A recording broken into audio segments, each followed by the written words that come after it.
नमस्कार. Share market Marathi या YouTube चॅनलवर आपल्या सर्वांचं हार्दिक स्वागत. आजच्या व्हिडिओमध्ये आपण Nifty, bank Nifty, fin Nifty व निफ्टी मिड कॅप सिलेक्ट या चारही इंडेक्समध्ये वीकली आणि डेली टाइम फ्रेममध्ये विश्लेषण करणार आहोत. या विश्लेषणामुळे आपल्याला ह्या चार इंडेक्स सोबतच ओव्हरऑल मार्केटमध्ये येणाऱ्या काळात कशा प्रकारे मुवमेंट होऊ शकते, कुठे सपोर्ट घेतला जाऊ शकतो, कुठे रेझिस्टन्स फेस करायला लागू शकतो, चालू असलेला ट्रेंड असाच चालू राहिला तर कोणती टार्गेट्स बघायला मिळू शकतात, रिव्हर्सल येणार असेल तर कोणत्या लेवलपासून येऊ शकतं, अशा अनेक विषयांची अतिशय विस्तृत अशी चर्चा आजच्या व्हिडिओमध्ये आपण करणार आहोत.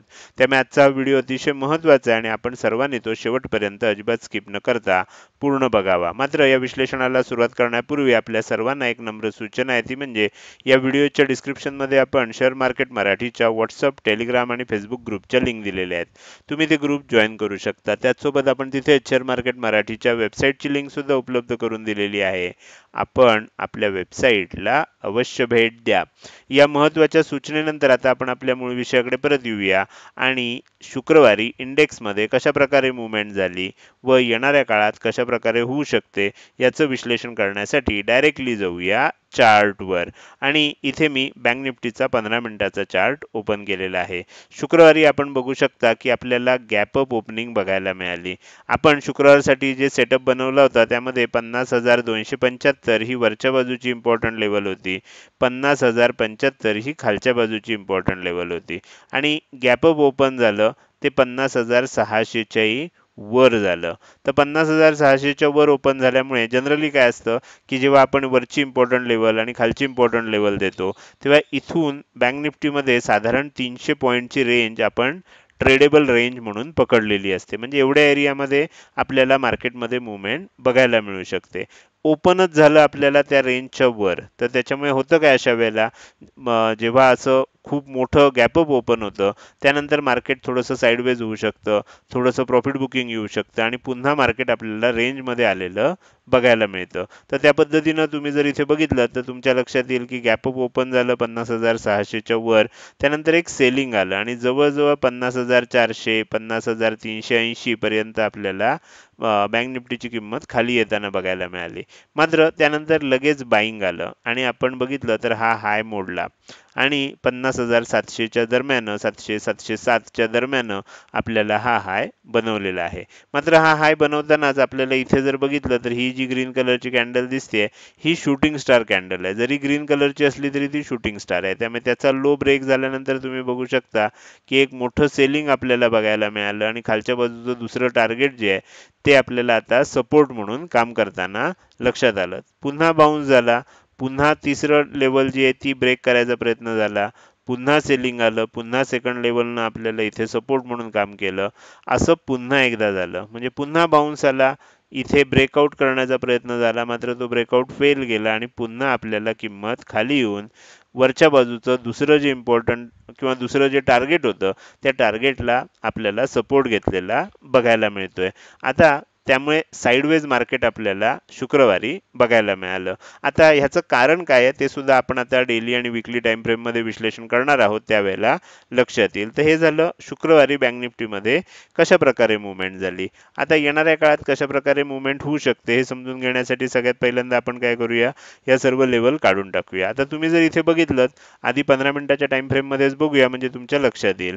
इथे जर बघितलं तर तुम्हाला काय लक्षात येतंय, इथे आपल्याला असं लक्षात येतंय की एक अशा पद्धतीनं ट्रायंगल सिस्टीम तयार होताना, ट्रायंगल पॅटर्न तयार होताना आपल्याला दिसतोय. आणि ह्या ट्रायंगल पॅटर्न मध्ये काय होतंय की पहिल्यांदा जर तुम्ही बघितले तर व्होलॅटिलिटी खूप मोठी होती, त्यानंतर थोडी कमी झाली, त्यानंतर आणखीन थोडी कमी झाली, त्यानंतर आणखीन थोडी कमी झाली, मग आणखीन थोडी कमी झाली. असं करत करत व्होलॅटिलिटी आता हळूहळू कमी होताना दिसते.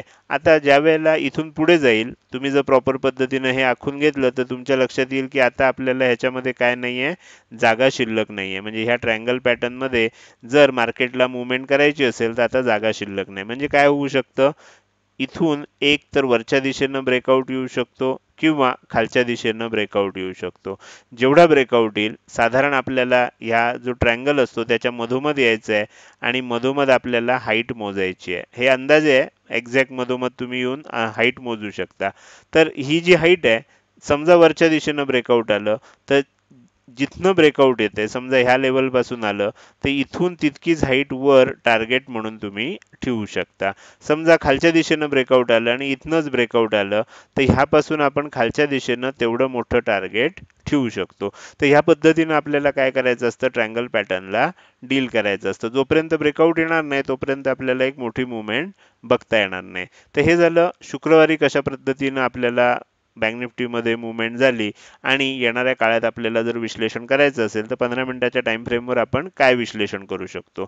दुसरी महत्त्वाची गोष्ट लक्षात ठेवा की तुम्ही जर इथे बघितलं तर साधारणपणे ह्या आसपास आपल्याला पूर्वी रेझिस्टन्स होता, म्हणजे आदल्या दिवशी इथे रेझिस्टन्स फेस करून सेलिंग आलेलं. आता गॅप अप ओपन झाल्यानंतर हा आपल्याला इथे सपोर्ट म्हणून काम करतोय, इथे सुद्धा सपोर्ट म्हणून काम करतोय, इथे सुद्धा सपोर्ट म्हणून काम करतोय आणि इथे सुद्धा सपोर्ट म्हणून त्यानं काम केलेलं आपल्याला लक्षात आलंय. म्हणजे आता ही जी लेवल आहे आदल्या दिवशीचा जो हाय होता ती लेवल आता काय झाली आहे, बँक निफ्टीसाठी सपोर्ट म्हणून काम करते. तर ही गोष्ट सुद्धा आपल्याला इथे लक्षात ठेवायची. आता आपण पुढे जाऊया आणि बँक निफ्टीचा जो चार्ट आहे हा वीकली आणि डेली टाइम फ्रेम मध्ये विश्लेषण करायला सुरुवात करूया. सगळ्यात पहिल्यांदा मी वीकली टाइम फ्रेम ओपन करतोय. वीकली टाइम फ्रेम मध्ये आपल्याला लक्षात येईल की गॅप डाऊन ओपनिंग या आठवड्यात आपल्याला बघायला मिळालं. तुम्ही जर इथे बघितलं तर इथे एक आता गॅप तयार झालेली आहे आणि ही जी गॅप आहे, सॉरी मी व्यवस्थित काढतो म्हणजे तुमच्या लक्षात येईल, ही जी एक इथे गॅप तयार झाली आहे तर ही गॅप आता आपल्याला जोपर्यंत भरत नाही तोपर्यंत काय होणार नाही, आपल्याला तेजी बघायला मिळणार नाही. तर ही जी कॅन्डल तयार झाली ही कॅन्डल अशीच तयार का झाली, म्हणजे ह्याच्यामध्ये इथेच रेझिस्टन्स का घेतला गेला किंवा इथेच सपोर्ट का घेतला गेला, ह्या गोष्टी जर तुम्हाला समजून घ्यायच्या असतील तर तुम्हाला त्याच्यासाठी काय करावं लागेल, थोडं झूम आउट करून घ्यावं लागेल आणि फिब रिट्रेसमेंट लेवल्स वापराव्या लागतील. मी इथे फिब रिट्रेसमेंट लेवलला क्लिक करतोय, हाय पॉईंटला क्लिक केलं, लेटेस्ट लो पॉईंटला क्लिक केलं. तुमच्या लक्षात येईल की इथेच सपोर्ट का घेतला गेला, कारण इथे 50% ची लेवल होती. ही लेवल जी होती 49,717च्या आसपास ही 50% ची लेवल होती. म्हणजे काय, तर इथपासून जी तेजी स्टार्ट झाली आहे तो हाय आपण कुठपर्यंत बनलेला बघितला होता, ह्या लेवलपर्यंत बनलेला बघितला होता. म्हणजे ही लेवल कोणती होती, 53,350च्या आसपास. तर तो हाय बनला होता. लो कुठे होता, जवळजवळ 46,075च्या आसपास. मग ह्याच्या 50% लेवल जी आहे, म्हणजे ज्या वेळेला मार्केटमध्ये रिव्हर्सल येतं त्यावेळेला कुठपर्यंत जाऊ शकतं, पहिले टार्गेट्स काय ठेवायचे असतात, तर पहिलं टार्गेट ठेवायचं असतं 78.6% ची लेवल, दुसरं टार्गेट ठेवायचं असतं 61.8% ची लेवल आणि तिसरं टार्गेट ठेवायचं असतं 50% ची लेवल. तर इथे बरोबर 50%चं टार्गेट आपल्याला आता अचीव झालेलं आहे.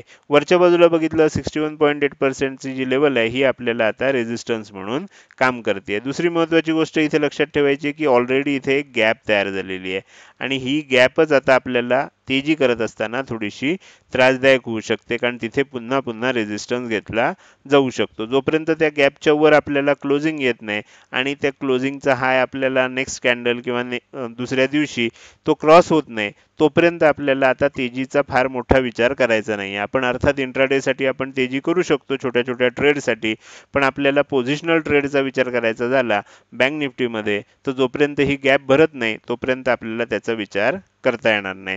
तर हे झालं वीकली टाइम फ्रेम मध्ये. आता इथे तुमच्या लक्षात आलं असेल की 61.8% लेवल कुठे आहे, ती इथे आहे 50,575च्या आसपास. 50% लेवल कुठे आहे, इथे आहे, ही लेवल आहे 49,717च्या आसपास. त्यामुळे इथे सपोर्ट घेतला गेला, इथे रेझिस्टन्स फेस केला गेला, इथून वर जायला लागलं तर मग काय होऊ शकतं, आपल्याला हा हाय जो आहे 78.6%चा तो म्हणजे 51,800च्या आसपास, तर तिथेपर्यंत आपल्याला किंमत जाताना बघायला मिळू शकते. आणि ही लेवल सुद्धा ब्रेक झाली आणि जर तेजी टिकत असेल तर येणाऱ्या काळात 53,357च्या आसपास बनलेला जो लाईफ टाईम हाय आहे तिथपर्यंत सुद्धा बँक निफ्टी जाऊ शकते. तर ही गोष्ट आपल्याला लक्षात ठेवायची. जर समजा काही कारणामुळे ही 50% ची लेवल खालच्या बाजूनं ब्रेकडाऊन झाली तर काय होऊ शकतं, आपल्याला इथे 38.2% ची लेवल जी आहे म्हणजे 48,850 किंवा ती सुद्धा जर खालच्या बाजूनं ब्रेक झाली तर मग खाली जात असताना आपल्याला ही जी लेवल आहे 23.6 म्हणजे 47,800 ह्या लेवल्स आपल्याला खालच्या बाजूनं बघायला मिळू शकतात. तर हे झालं बँक निफ्टीचं वीकली टाइम फ्रेम मधलं विश्लेषण. आता आपल्याला काय करायचं आहे, आता आपल्याला थोडंसं पुढं जायचं आहे, तर त्याच्यामुळे मी हे सर्व काढून टाकतोय आणि बँक निफ्टीचा चार्ट आहे हा डेली टाइम फ्रेममध्ये ओपन करतोय. तर त्यासाठी इथे मी डेली टाइम फ्रेममध्ये ओपन केला. इथे सुद्धा तुमच्या लक्षात येईल की आपल्याला मागचे काही दिवस साईडवेज मुवमेंट होत होती. मी मगाशी इंट्राडेसाठी दाखवलं, तुम्ही इथे बघितलं तर तुमच्या इथे सुद्धा लक्षात येईल की इथे सुद्धा एक ट्रायंगल पॅटर्न तयार होतच होता आणि ह्या ट्रायंगल पॅटर्नचं ब्रेकआउट आता आपल्याला कदाचित शुक्रवारी आलेलं आहे. शुक्रवारी जर समजा हा हाय ब्रेक झाला आणि ह्याच्यावर टिकायला लागलं बँक निफ्टी, तर आपण म्हणू शकतो की हा जो ब्रेकआउट आला होता हा सस्टेनेबल आहे, अर्थात टिकाऊ आहे. जर समजा तसं झालं नाही आणि पुन्हा ह्या रेंजमध्ये आलो, तर आपल्याला एखाद दुसऱ्या दिवसाची आता वेळ आहे. त्यानंतर वरच्या दिशेनं तरी किंवा खालच्या दिशेनं तरी आपल्याला एक मोठी मुवमेंट बघायला मिळणार आहे. हे झालं बँक निफ्टीचं विश्लेषण. आता आपण पुढे जाऊया आणि निफ्टीचं विश्लेषण करायला सुरुवात करूया. तर इथे त्यासाठी मी निफ्टीचा चार्ट ओपन करतोय. सगळ्यात पहिल्यांदा आपल्याला 50 मिनिट्स टाइम फ्रेममध्ये जाऊन चेक करायचं आहे की शुक्रवारी कशा प्रकारे आपल्याला मार्केटमध्ये मुवमेंट झाली. सेम तुम्ही जर बघितलं तर तुमच्या लक्षात येईल, जसं बँक निफ्टीमध्ये झालं जवळपास तशाच पद्धतीनं आपल्याला निफ्टीमध्ये झालेलं दिसतंय. गॅपअप ओपन झालं, खाली यायचा प्रयत्न झाला, पुन्हा वर गेलं, पुन्हा खाली आलं, पुन्हा वर गेलं, बराच वेळ तिथे रखडलं आणि शेवटी आपल्याला पुन्हा एकदा तिसरी जी इम्पॉर्टंट लेवल आहे वरच्या बाजूची त्याच्या जवळपासच क्लोजिंग करताना बघायला मिळते. तर इथे अगदीच साईडवेज मुवमेंट आहे. बँक निफ्टीमध्ये थोडीशी व्होलाटाईल मुवमेंट आहे, तर त्यामुळे येणाऱ्या काळात आपल्याला सोमवारसाठी बँक निफ्टीचा विचार जास्त करायचा आहे. तर हे झालं निफ्टीमध्ये आज दिवसभरात काय झालं. आता आपण काय करूया, सर्व लेवल काढून टाकूया आणि निफ्टीचा जो चार्ट आहे हा वीकली टाइम फ्रेममध्ये आणि डेली टाइम फ्रेममध्ये ओपन करूया. वीकली टाइम फ्रेममध्ये ओपन केल्यानंतर तुमच्या लक्षात येईल की इथे आपल्याला एक हॅमर कॅन्डल तयार झालेली दिसते या आठवड्यात.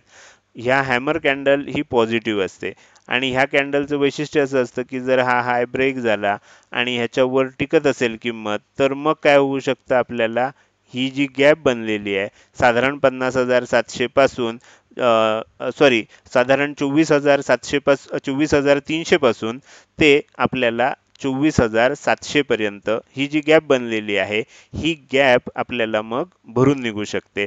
दिसताना हे पॉझिटिव्ह आहे, फक्त ह्याच्यावर टिकलं पाहिजे तरच आपल्याला ही गॅप भरेल आणि जोपर्यंत ही गॅप भरून ह्याच्यावर आपल्याला क्लोजिंग येणार नाही तोपर्यंत आपल्याला लक्षात ठेवायचे की तेजी आता मोठ्या प्रमाणावर जर करायची असेल, पोझिशनल करायची असेल तर करता येणार नाही. इंट्राडेसाठी शॉर्ट टर्मसाठी आपण तेजी जसं शक्य असेल ज्यावेळेला तसं सिग्नल मिळतील त्यावेळेला करू शकतो. तर हे झालं निफ्टीचं विश्लेषण वीकली टाइम फ्रेमचं. आता आपण पुन्हा पुढे जाऊया आणि डेली टाइम फ्रेममध्ये येऊया. डेली टाइम फ्रेममध्ये तुम्हाला चित्र स्पष्ट दिसतंय बघा की ह्या ठिकाणी आपल्याला मागचे 3-4 दिवसापासून का रेझिस्टन्स होतोय, तर ती गॅप तयार झालेली आहे आणि ह्या गॅपमध्ये आपल्याला काय होतंय, अडकायला होतंय. तर हळूहळू आपण काय होऊ शकतो, वर जाऊ शकतो, इथपर्यंत जाऊ शकतो, इथे पुन्हा थोडंसं खाली येऊ शकतो आणि असं करत करत पुन्हा जर वर जायला लागलं, एन पॅटर्न असेल, डब्ल्यू पॅटर्न असेल, असं कुठल्याही पॅटर्नचा जर आपल्याला ब्रेकआउट बघायला मिळाला तर एक चांगली तेजी आपल्याला निफ्टीमध्ये होऊ शकते. सध्या एक चांगली गोष्ट काय आहे, तुम्ही जर काळजीपूर्वक बघितलं तर वरच्या बाजूला आपल्याला क्लोजिंग आलेलं आहे. तर त्यामुळे हे मागचे 4 दिवसाचं जे काही हाय होता त्याच्या आसपास क्लोजिंग आलेलं आहे. त्यामुळे येणाऱ्या काळात इथून मध्ये आपण नक्कीच घुसू शकतो. हे जात असताना काय करू शकतो, ह्याचं आपल्याला सेंटर लाईन काढायची आहे, वरच्याची सेंटर लाईन काढायची आहे, खालच्याची सेंटर लाईन काढायची, असं करून आपण 4 पॉईंट्स मिळवू शकतो आणि त्या 4 लाईन्स आपल्याला वर जात असताना रेझिस्टन्स म्हणून काम करतील. खाली येत असताना आपल्याला काय करायला लागेल, फिब रिट्रेसमेंट लेवल लावून त्याच्या सपोर्ट लेवल्स शोधून काढाव्या लागतील. मी बँक निफ्टीमध्ये दाखवलेलं आहे, त्याच पद्धतीनं तुम्ही इथे सुद्धा करू शकता. तर हे झालं निफ्टीचं अतिशय विस्तृत असं विश्लेषण. आता आपण पुढे जाऊया आणि उरलेले जे इंडेक्स आहेत त्याच्यामध्ये सुद्धा शुक्रवारी कशा प्रकारे मुवमेंट झाली व येणाऱ्या काळात कशा प्रकारे होऊ शकते याचं विश्लेषण करायला सुरुवात करूया. तर सगळ्यात पहिल्यांदा आपण इथे काय करतोय, फिन निफ्टीचा चार्ट ओपन करतोय. फिन निफ्टीमध्ये सुद्धा तुमच्या लक्षात येईल की तिसऱ्या इम्पॉर्टंट लेवल पाशी आपल्याला ओपनिंग बघायला मिळालं, त्यानंतर थोडंसं खाली आलं, पुन्हा वर जायचा प्रयत्न झाला, पुन्हा खाली आलं, पुन्हा वर, पुन्हा खाली, पुन्हा वर आणि पुन्हा खाली. म्हणजे तुमच्या लक्षात येईल की आपल्याला साइडवेज मूव्हमेंट बघायला मिळाली. कारण मागच्या आठवड्यामध्ये साइडवेज मूव्हमेंट थोडीशी जास्त झाली, कारण gap up, gap down opening आणि खूप मोठ्या मोठ्या मूव्हमेंट झालेल्या आहेत. तर त्यामुळे ऑप्शन बायरचा त्याच्यामध्ये खूप चांगला फायदा होतो. आता ज्या प्रकारची मूव्हमेंट होते ह्याच्यामध्ये ऑप्शन बायरला नुकसान सहन करावं लागतं, कारण जास्त मूव्हमेंट होत नाहीये आणि किंमत एकदा वर जाते एकदा खाली पडते. त्यामुळे कॉल असो किंवा पुट असो, त्याच्या किमती हळूहळू काय व्हायला लागतात, कमी कमी व्हायला लागतात, ज्याचा अनुभव तुम्ही अलीकडेच घेतला असेल. तर हे झालं फिन निफ्टीमध्ये आपल्याला काय चित्र दिसतंय. आता आपण काय करूया, फिन निफ्टीचा जो चार्ट आहे त्याच्यावरचे सगळे जे ड्रॉइंग्स आहेत ते आपण काय करूया, काढून टाकूया. मी तुम्हाला ते रिमूव्ह करतो. ओके. आता फिन निफ्टीचा जो चार्ट आहे हा वीकली आणि डेली टाइम फ्रेम मध्ये चेक करूया. सगळ्यात पहिल्यांदा वीकली टाइम फ्रेम बघूया. वीकली टाइम फ्रेम बघितलं तर तुमच्या एक लक्षात येईल की डोजी पॅटर्न किंवा ड्रॅगन फ्लाय डोजी असा हा पॅटर्न तयार झालेला आहे. म्हणजे तुम्ही जर ह्या आठवड्यातली कॅन्डल बघितली तर ह्याला ड्रॅगन फ्लाय डोजी असं म्हणतात. ड्रॅगन फ्लाय नावाची एक माशी असते, ती उडताना आपण अनेक वेळा बघितलेलं असेल. तर त्याच्या खालच्या बाजूला खूप मोठी बॉडी लोंबकळताना दिसते आणि वर जे पंख असतात ते इतक्या स्पीडमध्ये होत असतात की आपल्याला ते एका लाईनमध्ये असल्यासारखं दिसतं. तर त्यामुळे ह्याला ड्रॅगन फ्लाय डोजी असं म्हटलं जातं. आता इथे सुद्धा आपल्याला लक्षात ठेवायचं आहे की इथे सुद्धा एक छोटीशी 23,200 आणि ह्या आसपास एक गॅप तयार झालेली आहे. तर ही गॅप सुद्धा आपल्याला रेझिस्टन्स म्हणून काम करू शकते. ही गोष्ट लक्षात ठेवायची. बाकी तुम्हाला जर लेवल वगैरे हवे असतील तर फिब रिट्रेसमेंट लेवल लावून तुम्ही काढू शकता. मी कशा काढायच्या असतात निफ्टीच्या बाबतीमध्ये आणि बँक निफ्टीच्या बाबतीमध्ये दाखवलेलं आहे. आता आपल्याला पुढे जायचं आहे आणि फिन निफ्टीचं वीकली झालंय. आता डेली टाइम फ्रेम मधलं विश्लेषण दाखवायला सुरुवात करतो. तर त्यासाठी मी डेली टाइम फ्रेम मध्ये आणलं. इथे सुद्धा तुमच्या लक्षात आलंच असेल की आपल्याला ह्या आसपास आल्यावर रेझिस्टन्स का फेस होतोय, कारण ही जी गॅप तयार झालेली आहे ही गॅप आता रेझिस्टन्स म्हणून काम करणार आहे. तर त्याच्यामुळे ही गॅप जोपर्यंत भरून येत नाही तोपर्यंत लॉंग टर्म साठी आपल्याला तेजी करता येणार नाहीये. तर आपल्याला बघावं लागेल. आता इथे सुद्धा तुम्ही जर बघितलं तर अशा पद्धतीनं एक ट्रँगल तयार झालाय. उद्या काही कारणामुळे इथनं खाली किंमत जायला लागली तर काय होऊ शकतं, सेलिंग कंटिन्यू होऊ शकतं. तर त्यामुळे आपल्याला ह्या सर्व गोष्टींचं लक्ष ठेवणं आवश्यक आहे. वर रेझिस्टन्स आहे, खाली यायला लागलं तर आपल्याला कंटिन्यू होण्याची शक्यता जास्त दिसते. तर हे झालं फिन निफ्टीचं अनालिसिस. आता आपण पुढे जाऊया आणि निफ्टी मिड कॅप सिलेक्ट या इंडेक्सचं अनालिसिस करायला सुरुवात करूया. तर इथे मी निफ्टी मिड कॅप सिलेक्ट हा इंडेक्स ओपन केलेला आहे. सगळ्यात पहिल्यांदा त्याचे आपण 15 मिनिटाच्या टाइम फ्रेम मध्ये जाऊन शुक्रवारी कशा प्रकारे मुवमेंट झाली हे समजून घ्यायचा प्रयत्न करूया. तर इथे आपल्याला लक्षात येईल की इथे सुद्धा गॅप अप ओपन झालं. गॅप अप ओपन झाल्यावर थोडं खाली आलं, परत वर गेलं, परत खाली आलं. खालच्या बाजूला जी इम्पॉर्टंट लेवल आपण बनवलेली होती 12,600 त्याचा सपोर्ट घेतला, पुन्हा वर जायला लागलं. वरच्या बाजूला ही जी पहिली वरच्या बाजूची टार्गेट लेवल होती त्याचा म्हणजे आपण इथे बघितलं तर 12,650 चा रेझिस्टन्स फेस केला आणि ह्या दोन रेंजमध्येच आपल्याला हा चार्ट अडकलेला बघायला मिळाला. तर त्यामुळे अतिशय साइडवेज अशी मूव्हमेंट किंवा ऑप्शन सेलरला फायदेशीर असणारी मूव्हमेंट शुक्रवारी तिन्ही इंडेक्समध्ये होताना आपल्याला दिसलेली आहे. मात्र जसं ऑप्शन सेलरला फायदा होतो त्यानंतर एक वेळ अशी येते की ऑप्शन सेलरला आपल्याला इथनं बाय बाय करावं लागतं आणि ऑप्शन बायरच्या दृष्टीनं एक मोठी मूव्हमेंट येणाऱ्या काळात बघायला मिळू शकते. तर हे झालं आपल्याला निफ्टी मिड कॅप सिलेक्ट या इंडेक्समध्ये शुक्रवारी काय घडलं.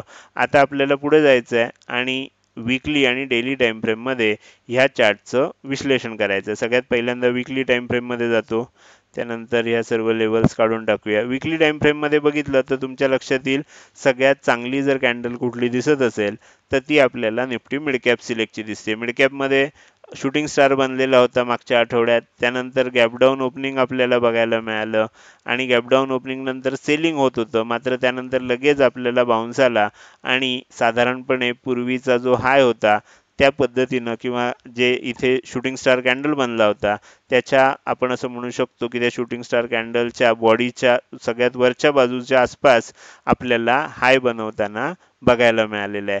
तर हे झालं निफ्टी मिड कॅप सिलेक्ट ह्या इंडेक्सचं वीकली टाइम फ्रेम मधलं विश्लेषण. आता आपण पुढे जाऊया आणि डेली टाइम फ्रेम मध्ये हा स्टॉक आपल्याला किंवा हा चार्ट आपल्याला काय सांगायचा प्रयत्न करतोय हे लक्षात घेऊया. तुम्ही जर इथे बघितलं तर तुम्हाला इथे दिसतंय की हळूहळू रेड कॅन्डल न का होईना पण किंमत हळूहळू वर चाललेली आहे. त्याचसोबत आपल्याला लक्षात ठेवायचं आहे की ह्या पद्धतीनं सुद्धा किमतीचा विचार करायचा. इथे सुद्धा तुम्हाला मग एक ट्रायंगल दिसेल. ट्रायंगलच्या ज्या दिशेनं मुवमेंट होईल त्या दिशेनं एक मोठी मुवमेंट आपल्याला बघायला मिळू शकते, खालच्या किंवा वरच्या दिशेनं. तर हे झालं चारही इंडेक्सचं वीकली आणि डेली टाइम फ्रेम मधलं विश्लेषण. हे विश्लेषण तुम्हाला कसं वाटलं?